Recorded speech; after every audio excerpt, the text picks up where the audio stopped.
On Undistracted, it is an absolute pleasure to have sobriety advocate, fitness expert, trainer, and so much more, Justine Whitchurch, joining us. Thank you so much for your time today. Thank you. Nice to be here. Thanks for having me. You are an incredible advocate for what a life can look like when you take situations that are difficult, you take addiction, and you turn it into a life, I think, that shows the power of transformation, the power of clarity as well. But I want to start at the beginning for you. Your first introduction to alcohol. When did it become something that you were trying to connect to in life? My journey with alcohol probably started like every other teen. So, I was introduced to it at a party when I was maybe 15, 16. And there was nothing untoward at that point in time. I think, over the next couple of years, it was definitely just a very sporadic social thing. I don't think I ever felt like I needed it. I've always been an extroverted introvert, and my things like my anxiety weren't social anxiety. It was other forms of anxiety. So I didn't really need it. It wasn't until I was probably, I think, the first time that I, now in hindsight and through the work that I've done in rehab and counseling and that sort of thing, where I learnt that alcohol could be more than just that for me. It could be a form of medication, was when I was 19 and I had split up with a boyfriend that I was on again, off again, on again, off again. And, he was the love of my life apparently at that point in time. And I remember he was overseas and I was house sitting a family friend's home, and it was late at night and I was already in bed. I got up to the wall phone, showing my age. And he said, the conversation was around, we can't do this anymore. And I remember I went to the fridge and I grabbed a couple of stubbies back then that were just in the fridge, and I went took them back to bed and I drank them until I was calm enough to sleep. And I think, that's probably one of the first times that I now know, didn't realize at the time, that I was using alcohol as a form of medication to calm my head, to calm my nerves, and to, escapism kind of thing. There's I think like a rationalization that we can bring to our use of different substances, whether it's alcohol or otherwise, is how I'm using it, quote unquote, bad, or am I at a place where I'm in control still? What do you think that line is between when something is something that we're relying on and something that we might just be enjoying on a night out? A telltale sign is if something starts to become overwhelming or challenging, and one of the first thoughts you have is, how can I escape this? Or how can I rid myself of this feeling through alcohol or drugs? Then you are relying on it to cope. And, I would say that there's a very large percentage of the population that do that. So we've, over time, we've just eroded our natural coping mechanisms, and we're all looking for the easy fix to everything in life. And, the unfortunate thing about alcohol in particular, and drugs, but alcohol, is that it's such a socially accepted means of coping that we don't flinch, because we're like, well, everybody else is doing it. It doesn't mean that it's right. But it's what people do. The kids are playing up today. We'll come over, we'll have a glass of wine. It's our first fix for anything that's slightly overwhelming.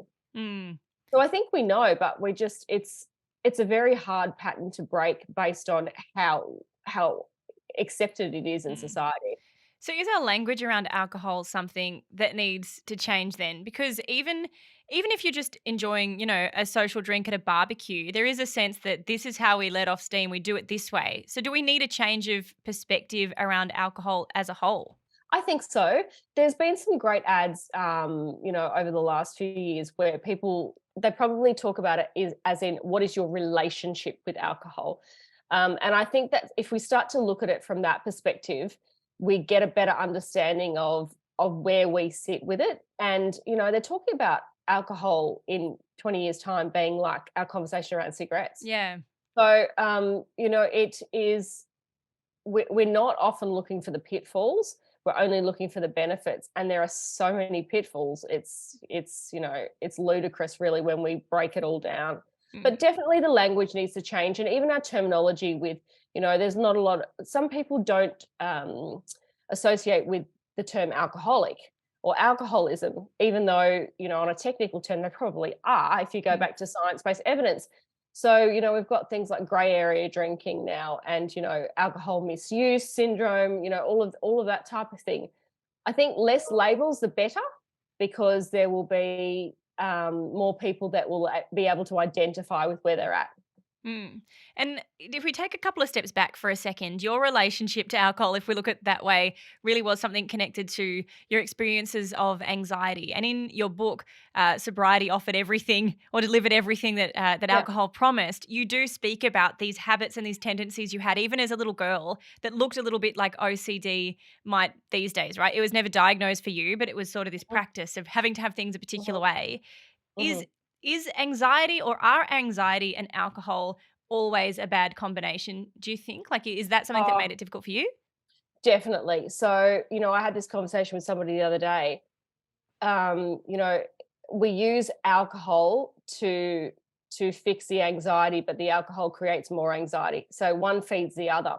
That's the unfortunate thing is when we drink alcohol, yes, there's a short-term numbing of that anxious state that we're in, but chemically and physiologically after a period of time and the next day you're going to be more anxious because that's what it does. That's what this drug does. So they are a really bad combination because we initially become reliant on them to medicate ourselves through that anxiety, but then we become more reliant on it based on the fact that it's making us more anxious. No, and you paint such a particular picture about just how bad it can get with alcohol to then tell the story of how much better it can be without it. If we look at Mhm. the sort of dark side, if you want to call it that, of your experiences, your own sense of value was huge in that. A lot of romantic relationships played into how you thought about yourself, what you thought you could and couldn't do. Can you paint a picture for us of what your life was like before you decided to make the change and pursue sobriety? Clearly it spans a couple of decades really if I look at it in my early 20s and then the massive fall from grace in my 30s. I think I saw a real loss of self in during that time. As a teen and as a very early adult, I was very, very um, courageous. I think I was quite. I had the underlying mental health stuff going on, but I had a real sense of passion and purpose, and I wanted to take on the world. And I found the more I had an inclination to drink, or the stronger my relationship with alcohol got, it took away a lot of that empowerment from me. So, through subsequent relationships, marriages, breakdowns, all that type of thing, and getting myself in situations where that sense of self was even more eroded. I just had no I had no direct connection with myself anymore. I was just I will say I was just surviving. So my sense of purpose and all of those things, those wonderful combinations that give us drive to get up every day and do something and know that we're part of something larger and know that we have uh, a connection to others in the community and the world. It didn't exist. I was just literally existing, you Hmm. know.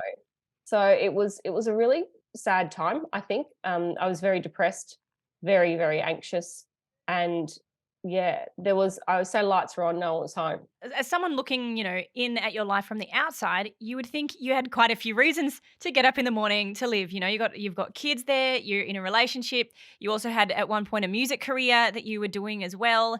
What do you think was driving that sense that you didn't have a purpose when at face value there were lots of different things that might inspire that sense of reason? Alcohol.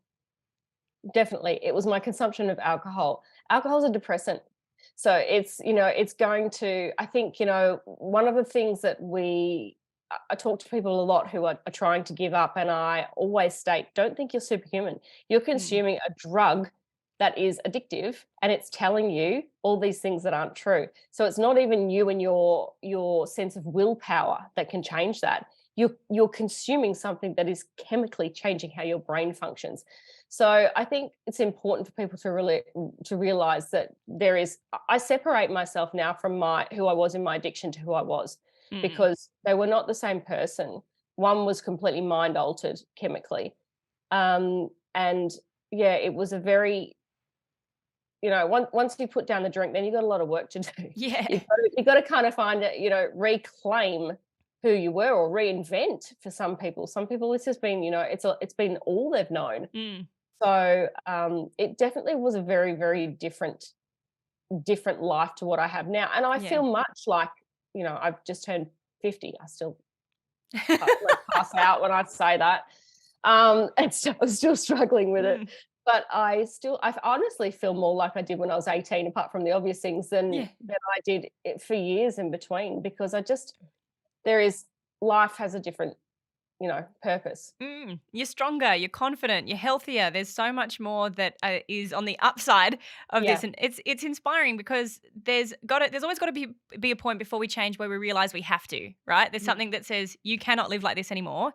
What was that moment for you? If I'm really, really honest, and I do confess this a lot, is I don't think that it was a real conscious decision for me to stop. It was something, God intervened. I remember, so I moved back to Queensland. My family kind of took over in some shape or form the care of my kids when I was, not really capable. In conjunction with me, I was living with them, but I went into rehab. And I remember before I actually went into rehab, I'd had a couple of emergency visits to the hospital, where I was unresponsive, and then, it was a long journey. But I do Mm. remember I was home one day, and my stepdad had picked up the kids from school, and I was just moving into my own property. I still wasn't settled, and I definitely hadn't gone into rehab yet. Mm. And they were kind of toying with the, does she need to go to rehab? Does she not need to go to rehab? And he'd picked up the kids from school. I'd been at home all day. He brought them back to me, and I was supposed to not be drinking, but I'd snuck in some alcohol. And he was doing his assessment, his Mm. duty of care, to say, can I leave the kids? And he looked at me and he said, I can't leave the kids here with you tonight. Mm. And my daughter was 9, almost 10 at the time. And she looked at me and she had tears in her eyes and she said, Mum, I'm scared you're never going to get better. Wow. It's still, do you know what? Nothing ever. It's been, it's been probably 11 years since that happened. And it still every time chokes me. And I'm glad it does, because it's a constant reminder of that I can never live that life ever again. Mm. But my kids were quite shielded from the alcohol. It was more they thought that I was ill. So I was very lucky. I was one of the lucky ones that had incredible support. Um, and I truly believe at that point in time, on a cellular level, I knew things had to change. And these kids deserved a mother that was way more present, and they deserved to have a mum, because, by all accounts, from what I was told, I wasn't going to be around much longer. Mm. That's how dire my health was. Wow. And I do remember on one emergency visit, I prayed and I just said, whatever it takes, I'll pay you back. Whatever it takes. I don't even know what that looks like, but whatever it takes, I'll do whatever it takes to get out of this situation, and I will continually pay that forward. Mm. What's your relationship like with your kids now? I mean, they've got to learn more about your story in an age appropriate way, obviously, as they've Yeah, gotten a little bit older. How yeah. how does your relationship with them kind of function now? I've got a 21-year-old and an 18-year-old, so they've got their own struggles. But one of the things that I definitely changed in my house is the normalcy of not drinking. Hmm. So my kids have thankfully had a really large period of time where it's not normal to come home from work and crack a bottle open the second you get in the door. But communication about mental health is massive in my house. No one's without their own issues. And at different times, both kids have had different things going on. And we all know that they have a genetic predisposition to addiction. It's in lots of parts of our family. And we know that and mental health don't mix. So I think we're continually checking up on each other. Hmm. It's very open communication, and highly aware of when, they both not non-drinkers at all, but they know that alcohol is never a good combination when you're experiencing something with your mental health that's not great. And I think it's really good that you're honest about the challenges that still exist, whether it is, the conversations that you have with them, or even as, you continue to live your life, right? It doesn't suddenly become smooth sailing after you decide to get on this journey of sobriety, because I think people will feel like you either have to be like, you either recover and it's perfect, or you're failing somehow. Like, what's your relationship to that sense of failure in sobriety been? Oh gosh, no way. Like, this is what I talk about. Just because I put down the glass doesn't mean that my life instantly got better. I had a lot of work to do. The difference is when you're doing it sober, you have clarity. You are much more logical in how you process things. At the end of the day, having me being a non-drinker now doesn't stop life's challenges from coming my way. I don't have this magic shield now that is so sobriety is not a magic shield from life. But it has given me a lot better, um, capacity to cope with what does come my way. And it's not going to be perfect, but imperfect's beautiful as well. Mm. And, I say now, I feel the highs and I feel the lows and everything in between, but I feel. Mm. When you don't feel, you're not experiencing life. And my dad, who's just gone 36 years sober, Wow. he used to say to me, before I stop drinking, I know that I'll cope with anything life throws at me as long as I don't drink. And I Mm. could never grasp that concept. It was like, are you kidding me? Because even when I first went to rehab and even the first year out, I was like, hang on, I'm sure this still plays a part in my life. It's going to have to because it can't not. Um, but I 1000% get what he's talking about. Yeah. 1000%. And I've had, over the last almost 10 years, I've had a lot of things happen that would normally have just sent me in this spiral of, constant drinking and medicating. But I got through all of them, Wow. you know. You do. And way better than what I would have if I was drinking. Yeah. And congratulations on that, because that's not an easy thing to have done, but you've clearly put things in your life that have enabled you to do that, to process life without alcohol. What are some of those things? What's your way to go?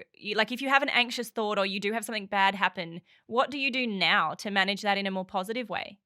Yeah, I think instantly there is always a little bit better capacity to compartmentalize things and, see the trees from the forest kind of thing. But I have a felt, when I got sober through what I call my foundation of wellness, which was sleep, exercise, and nutrition. And they are the pillars of what I do on a daily basis. Just to what degree will depend on where my mental health is at. Mm. And self-care is huge, huge, huge, huge, huge. Because if I don't do those things and make sure, in particular things like sleeping, if my sleep's not great, I have to get that under control straight away because otherwise my mental health starts to spiral. Um, and I'm not shy of talking. Yeah. I'll go back to my psychologist. I'll do all those things. I'll tell people where I'm at. There's accountability there as well. Um, I wouldn't say that, especially in the last, five odd years, I've not thought when something tragic comes up or there's a lot of drama that I need alcohol, Mm. but I know I need to calm down. And so it's through those other coping mechanisms that I've implemented that I can move through these things at a much better pace instead than what I would do if I was drinking. Mm. So would you say that it's kind of like, not necessarily that you're relying on willpower, but you're more relying on healthy rhythms? Absolutely. Healthy rhythms and routine. And I'm a massive advocate for anybody that's got challenging mental health stuff going or just routine is so key. There's Mm. not many of us in all truth that can fly by the seat of our pants Yeah. every day. It's like a baby. They thrive on routine and so do we as human beings and our brains do and our bodies do as well. So I think, being out in nature, connecting with people, moving your body because physiologically when we move we're changing what happens, and that doesn't have to be a 2-hour workout in the gym. It can be just a walk around the block 10 times, whatever you've got at your fingertips. movement is absolutely key. I was just reading something this morning actually from a neuroscientist that was talking about the science behind what actually happens with your brain with certain types of exercise and how it is actually a form of medication. Mm, It changes your neural pathways, it's amazing. yeah. So, um, yeah, I make sure that all of those things are in place, and I pull back. I remember when I was in rehab, I had a guest speaker come in who had bipolar, and he was talking about how he almost used it as his superpower. But he was saying that when he has his episodes, his manic episodes, he pulls back on everything that's unnecessary Mm, and goes back to basics. And I've always drawn on that. And I thought, you're right. The only things that matter right now are the fundamentals, and that's eating, sleeping, and movement. And everything else can get pulled back until I'm at a capacity where I can cope with more. mm. And to motivate yourself to look after yourself in that way, to have a care in your physical and mental well-being, you got to believe that you're worth it, right? That you are someone who has value. How have you Mhm. rebuilt that, your own sense of self-confidence and inherent value, when so much of what was happening around you for many years didn't suggest that you were worth it or could do things well? That's a really good question. Um, I think when you remove all of the filters, and I'm using that just as an analogy, and for me that was alcohol or medication and that type of thing. Um, you have an ability to connect to your inner self and your soul, and I I think I was lucky. I had a pretty strong sense of self-worth when I was younger, and I drew on that as well.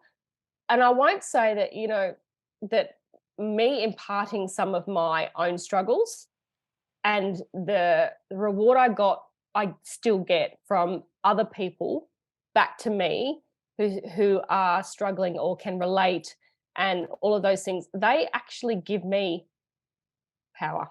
Mm. So there was an interesting exercise in rehab where we were in a group situation, and we each had to tell one another three things that we found inspiring or motivating about each other and all that type of thing. And I'm a real connecty person, so group therapy was great for me. But somebody said to me, "You give me hope," because I'd already, in that short period of time, that 8-week block in rehab, I'd made some real inroads compared to some of the others. Mm. And I'm very lucky I did have that support from family and all that type of thing. But she said, "You give me hope that I can recover." And that stuck. And I was like, geez, I didn't think I was worth that much. Mm. But then, once again, on a soul level, I was like, there's something in that. God's telling me something. There is something in that, and I know I have to do something with it. I don't know Mm. what that is because I'm 8 weeks sober, if that, and I had no idea, but I knew that there was I I had value to give to other people from my own experience, Mm. and that itself gives you a sense of self-worth. Yeah, it brings a sense of value as well. And I imagine too Yeah. a feeling of responsibility. Like, does it kind of, Yeah. once you become an example for people, does that feel like a burden of responsibility that you've got to carry to keep being that example? No, no, I don't think so. It's come quite naturally for me. I'm quite an empath, so I can sense and feel, and pretty much everybody from a million miles away. I know what's going on, and I feel it. Um, I no, I don't think it's been a burden. I think if anything, it's been a positive thing. Mm. There is definitely an obligation and a sense of responsibility, but to me, that doesn't feel like a burden whatsoever. It's my life's work. I think Yeah. that's what it's going to be. That's what it is going to continue to be. And even when I feel like from a business perspective, maybe that's things are not going the way that I want them to be, and something will pop up and remind me and go, "You're no, you're Mm. doing the right thing. You're on the Yeah. right path. It's okay." And you're creating conversation around something that is so necessary. Whether, as you say, we start to move into a culture where drinking is less of a thing, where we leave it alone, as so many people have done with smoking or whatever it might be, this conversation around addiction is still so valid because that in and of itself can affect people in so many different ways. Like there's always a relevance to that. Yeah, I truly think so. Definitely. And, it's not going away in the next 5 minutes. And I think it's, you spoke about sense of self-worth for how did I rebuild that in that last question. I also think we still struggle with identity, full stop, in society. And women in particular, who are, become wives, mothers, or workers, who are they? Um, with me, it's all about just finding something about yourself that you like that's Mm, enough to make you, women say, oh well, I've given up, I can't, I'm such and such an age now, or whatever, I'm past my prime. I'm like, are you kidding? mm. No, that's not what it's about. And I think, unfortunately, things like alcohol absolutely have an impact on exacerbating that. Mm. And you've evolved through so many different seasons, not only in your journey with alcohol, but then like there's decades of marriage, there's decades of motherhood. There's also now you mentioned your milestone birthday of 50. Like when you hit those different transitional moments, there are new questions invariably we all ask ourselves. Like it doesn't matter what age you are, you do say, okay, what is this phase of my life going to look like? When you're thinking through some of those things, how do you decide on the answers? Like as you've approached 50, what do you go, okay, this is how this decade's going to look and this is what I want from it? How do you walk through that process of questioning? um Sporadically, I think. I don't think there's one big. Sometimes I get epiphanies. Sometimes it's just I'll see something or read something and go, "Oh my gosh, that's where I'm at, or that's what I want." So I guess there's a little bit of influence from the outside, but at the same time, I listen to myself. I do a lot of self-questioning, Mm. and I, much more than I had done in the past, I go with gut instinct, because I truly believe that we all know what's right for us and what's not right for us. We just aren't always in the position to make those choices. Yeah. And the clarity of mind really helps you with that. Like, Clarity of mind is massive, and yeah, I've made some really big life changes this year with, the pending before my pending 50th, as I still struggle to say it. But the end of last year and the lead up to all of that was a lot of, what do I want? Mm. Who am I? So that 50 milestone was like, well, actually, I have a finite amount of years left, and I need to be doing what I makes me happy, Yeah. makes me really happy. And I'm like everybody else. I make mistakes, or I delay decisions, procrastination, through whatever reason. But I think I get to a point now where I go, enough's enough. Mm. You need to listen to yourself. And you're certainly inspired to, again, come back to those core things of this is what I want, this is where I'm going. And as you say, like pay it back, live a life that's paying it back, kind of becomes central to Oh some of yeah. that. Yeah, well, when I talk about being a near-death alcoholic, I was. Had months to live by all accounts from, my doctors.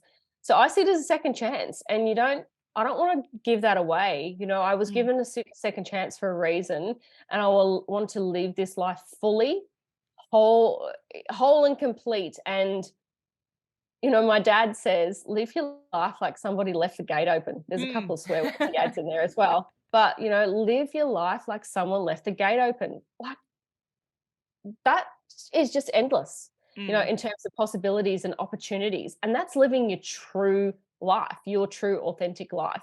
And there's no way that I could have done that while I was drinking, because I didn't even know what my true self or true life was. Mm. I don't think I had one.